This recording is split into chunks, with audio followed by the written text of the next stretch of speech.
Guenther Steiner back in Drive to Survive, this time in season 3, and boy, he had some choices. Welcome to my F1 channel, welcome to Peter on Pole. My name is Peter, in pole position. 3 things I noticed. First and foremost, it's astonishing that Haas ditched both their drivers and Alfa Romeo kept both of theirs. For me, Haas, it's been one of the most dysfunctional teams.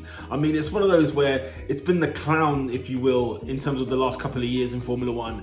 But it was actually sad to see that both drivers were going to be dropped. I remember when the announcement happened in real time, and it was quite a shock, but my goodness, it took them a while. What's crazy about it is that they're putting on 2 rookie drivers for the following season. I saw more of Mick Schumacher than I ever anticipated. I mean, my goodness, good to see him in a sport, bringing back the memories, and even the images of him and his dad. It's just like, it was so heartwarming, and it was just great to see him in the sport. So I'm looking forward to see what Mick Schumacher does. But you have to feel sorry for Romain, Grosjean and for Kevin Magnussen, because they really loved being in Formula 1. It's unfinished business, if you will. They haven't reached the end of their time in Formula 1, but it was such a shame to see someone, Formula 1 drivers leave all the time, and it's always sad to see them leave. But when you're not performing or outperforming the car that you have, there's not really many places. Which brings me on to Alfa Romeo, because I don't get why Alfa Romeo kept their drivers. It's quite astonishing. Like Kimi Räikkönen, everyone can argue, you know what, he's just doing it. He even says it himself, it's a hobby, it's like he doesn't really care.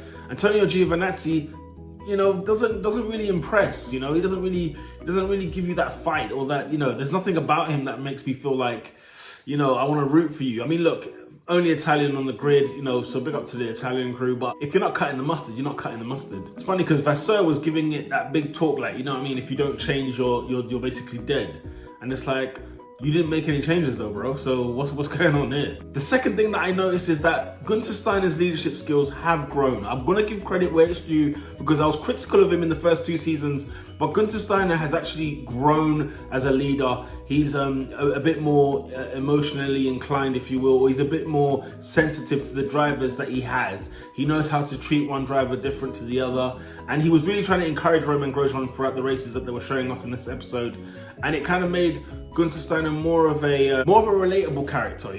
He was funny in the first season, all the effing and blinding and whatever else, but then in the second season, it's when it started to dawn on me, like, okay, it's yes, everyone can swear, but what are you actually bringing? What is your quality that you're bringing to this table? Because Haas have many problems, and I felt like Guenther Steiner was definitely one of them as well. He looks like he's growing. He's stepping into a new. I feel like we're going into a new version of Guenther Steiner. One that's grown, one that's very much thinking about the team in terms of even just the business. Because even the way he's negotiating deals and even getting the new drivers in, he's thinking ahead. He might, what he might be doing is a masterstroke, and people haven't clocked onto it yet. But at the moment, he's been like the laughing stock, if you will. So big up to Guenther Steiner on his growth. Number 3, great to see behind the scenes with sponsors and teams. I don't think we've ever had this in Drive to Survive so far, where you've got a company that wants to sponsor the team, and you sort of get a little bit of, just a small little crumb of what it's like behind the scenes, what the negotiation process is like.